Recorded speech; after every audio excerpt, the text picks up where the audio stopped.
दोस्तों आज के वीडियो में हम लोग सीखने वाला है। जैसे कि आप लोग देख पा रहे हैं, ये हमारा एक ईओटी क्रेन है, इलेक्ट्रिक ओवरहेड ट्रैवलिंग क्रेन है।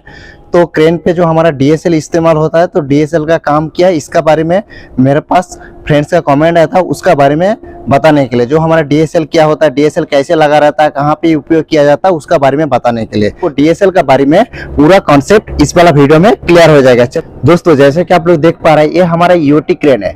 तो ईओटी क्रेन जो दोस्तों होता है, जैसा कि आप लोग देख पा रहे हैं, एक गार्डर होता है, गार्डर के ऊपर हमारा ईओटी क्रेन का ये जो एंड कैरेज होता है, एंड कैरेज हमारा इस रेल ट्रैक के ऊपर चलता है। तो ईओटी क्रेन हमारा के इलेक्ट्रिक ओवरहेड क्रेन है, मतलब नीचे में हमारा जमीन रहता है, ये हमारा ऊपर में चलता है।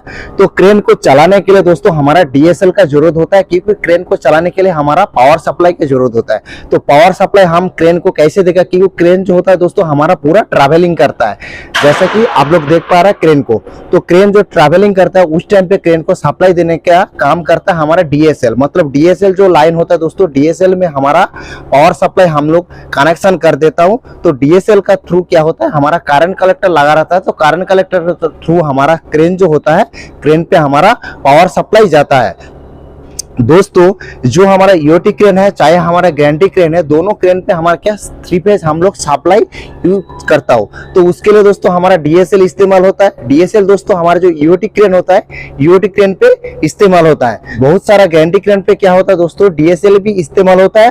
और क्या इस्तेमाल होता है, सीआरडी मतलब केबल रोलिंग ड्रम इस्तेमाल होता है। तो ईओटी क्रेन पे दोस्तों हमारा जो डीएसएल इस्तेमाल होता है, वो अलग अलग एम्पेयर रेटिंग का आता है। जैसा कि ये जो आप लोग क्रेन देख पा रहा है, ये क्रेन हमारा क्या होता है 20 टन कैपेसिटी वाला क्रेन है, और हमारा 30 टन कैपेसिटी वाला क्रेन है, 15 टन कैपेसिटी वाला क्रेन है, 10 टन कैपेसिटी वाला क्रेन है। तो इस टाइप का जो हमारा क्रेन आता है, डबल गार्डर वाला, सिंगल गार्डर वाला क्रेन, उसको हम लोग क्या करता हूँ, जो डीएसएल इस्तेमाल करता हूँ। सबसे पहले तो डीएसएल का दोस्तों आप लोग को फुल फॉर्म पता होना चाहिए। तो डीएसएल जैसा कि आप लोग देख पा रहे हैं, डीएसएल दोस्तों कुछ इस तरीके से होता है। जैसा कि ये जो आप लोग देख पा रहे हैं, इसको हमारा डीएसएल बोला जाता है। जैसा कि हमारा R phase, Y phase, B phase और हमारा एक न्यूट्रल होता है। तो दोस्तों आपको 3 फेज भी होगा तो आपका क्रेन पे काम चल जाएगा, क्योंकि 3 phase supply R phase, Y phase, B phase रहेगा। तो हमारा क्रेन पे हमारा एक कंट्रोल ट्रांसफार्मर लगता है और हमारा एक पावर ट्रांसफार्मर लगता है, जो कि हमारा लाइटिंग सप्लाई के लिए हम लोग पावर ट्रांसफार्मर इस्तेमाल करता हूँ।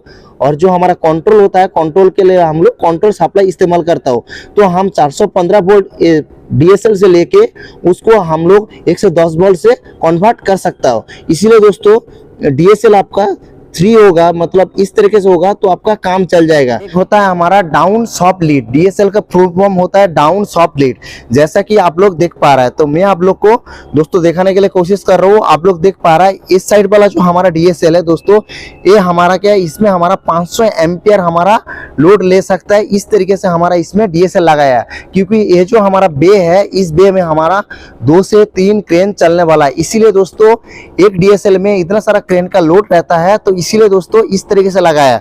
तो डीएसएल जो दोस्तों होता है, वो हमारा क्या होता है, एल्युमिनियम का भी होता है और दोस्तों हमारा कॉपर का आता है।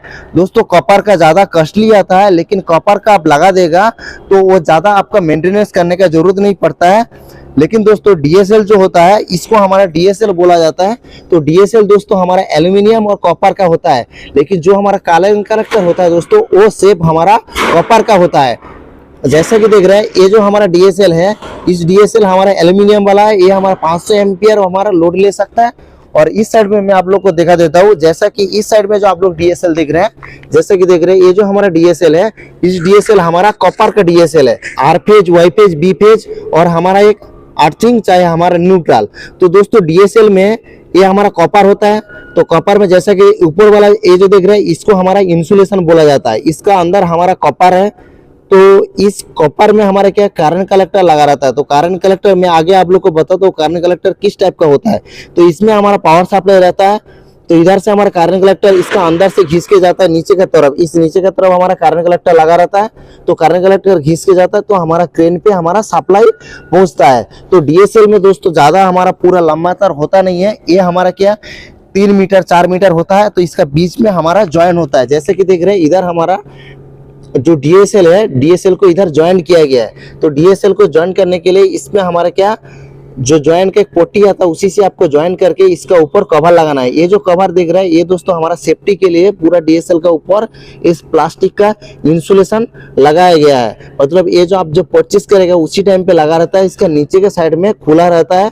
तो डीएसएल जो दोस्तों होता है ये हमारा 125 एम्पियर वाला डीएसएल है। तो 125 एम्पियर डीएसएल में दोस्तों हमारा इसमें 30 टन वाला 2 क्रेन हमारा चल रहा है। तो इसमें दोस्तों जो हमारा कारण कलेक्टर होता है, कारण कलेक्टर दोस्तों हमारा कॉपर का होता है, और जो हमारा डीएसएल होता है ये हमारा एल्यूमिनियम का भी आता है और हमारा कॉपर का भी आता है, और आप लोग देखा होगा कहीं जगह पे जीआई का भी आता है। तो जीआई का दोस्तों ज्यादा इस्तेमाल होता नहीं है क्योंकि उसमें थोड़ा सा पानी गिरने से वो हमारा रास्ट हो जाता है।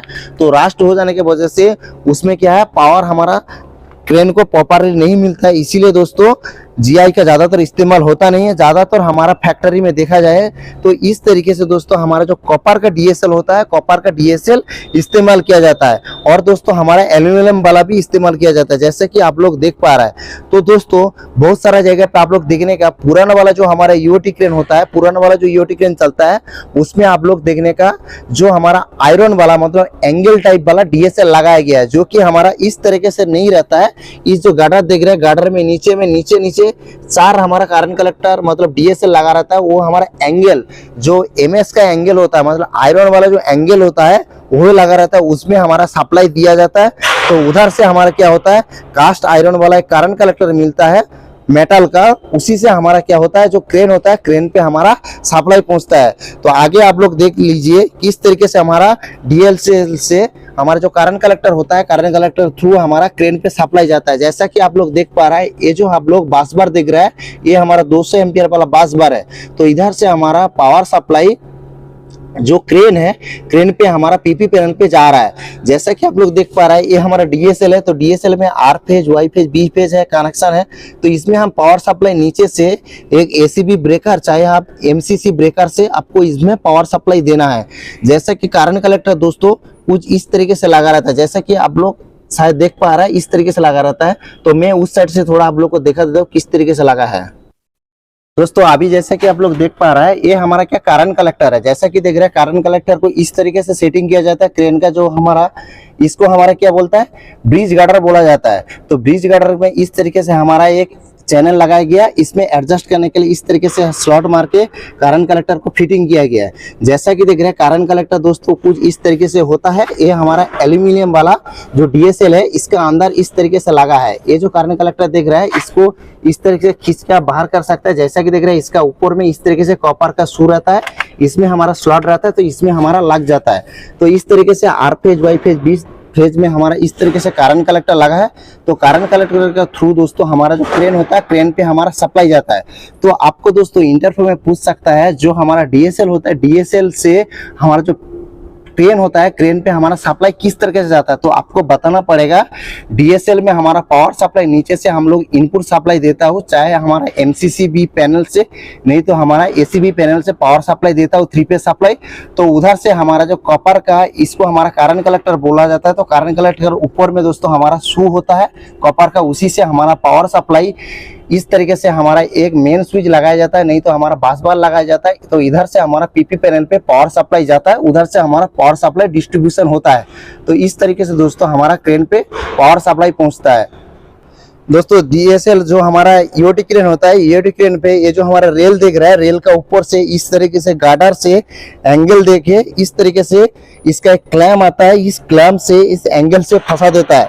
बाद में आपको इसका डिस्टेंस जो है, डिस्टेंस आपको प्रॉपरली पूरा जो डीएसएल जैसा कि आप लोग देख पा रहे हैं इसको पूरा सेटिंग करना पड़ता है, क्योंकि इसका जो लाइन होता है दोस्तों लाइन हमारा बराबर होना चाहिए। तो अब जाके हमारा जो कारण कलेक्टर है दोस्तों वो हमारा सही चलेगा, नहीं तो हमारा कारण कलेक्टर टूट जाता है तो हमारा क्रेन पे सप्लाई नहीं पहुंचेगा। और दोस्तों आपको कारण कलेक्टर लगाना है तो कारण कलेक्टर को आपको किस तरीके से फिटिंग करना है उसका मैं एक प्रैक्टिकल वीडियो लेकर आऊंगा, उसमें मैं आप लोग को पूरी तरीके से बताऊंगा।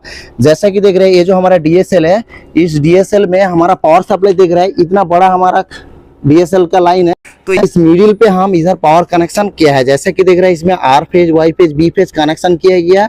तो ये हमारा जॉइंट बॉक्स है। जॉइंट बॉक्स मतलब आप कहीं पे भी लगा सकते हैं। मतलब इस जॉइंट मतलब डीएसएल क्या होता है दोस्तों, हमारा ज़्यादा लंबा नहीं होता है, क्योंकि कभी भी आपका डीएसएल का बीच में आपका ख़राब हो गया तो आपको चेंज करने के लिए आसानी हो जाए। इसीलिए दोस्तों डीएसएल हमारा क्या 3 मीटर 4 मीटर इस तरीके से लंबा होता है, उससे ज़्यादा हमारा लंबा नहीं होता। जैसे कि देख रहे हैं इधर हमारा एक जॉइंट है, उसका बाद में इस एंगल 1 2 3 4 इस तरीके से इधर भी एक हमारा जॉइंट है। जैसे कि देख रहे हैं ये जॉइंट बॉक्स है, तो इधर हम केबल कनेक्शन कर सकते हैं, इसमें हमारा कोई दिक्कत नहीं है दोस्तों। तो दोस्तों डीएसएल में हमारा पावर सप्लाई देने के लिए इस तरीके से आप मिडिल में पावर सप्लाई नीचे से लेके आके कनेक्शन कर सकता है। आप चाहे तो जो हमारा एसीबी ब्रेकर होगा, नहीं तो एमसीसी ब्रेकर है, तो आप 2 जगह से पावर सप्लाई दे सकता है। नहीं तो बहुत सारा जगह पे क्या होता है, जो हमारा एंगल का डीएसएल होता है, नहीं तो इस तरीके से डीएसएल होता है, उसको दोनों साइड से हमारा क्या डिवाइड किया गया, मतलब बे हमारा ज़्यादा लंबा होगा तो आप एक ब्रेकर को इस मिडिल पोजीशन से दूसरे जगह से सप्लाई दे सकता है, और इस साइड में हाफ पोजीशन से दूसरे जगह पे आप सप्लाई दे सकते हैं। इस तरीके से आप भी पावर सप्लाई डिस्ट्रीब्यूशन कर सकता है। ये जो हमारा कॉपर वाला डीएसएल है, जैसा कि देख रहा है, कॉपर वाला डीएसएल थोड़ा देखने के लिए हमारा पतला होता है, इसमें भी इस तरीके से इधर हमारा केबल कनेक्शन हुआ है। जैसा कि देख रहे हैं इधर हमारा R phase, Y phase, B phase इस तरीके से हमारा केबल कनेक्शन हुआ है।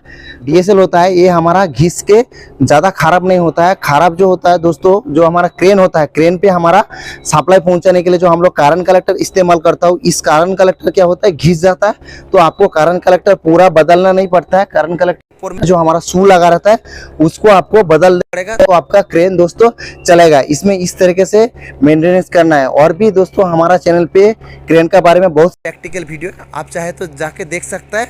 आज का वीडियो में इतना तो है, आपको इंटरव्यू में पूछेगा तो आप दोस्तों आसानी से इस वाला जवाब देने का डीएसएल के बारे में। चलिए फ्रेंड्स, आज के लिए इतना तक है, अगले एक नया वाला वीडियो के साथ मिलता हूँ।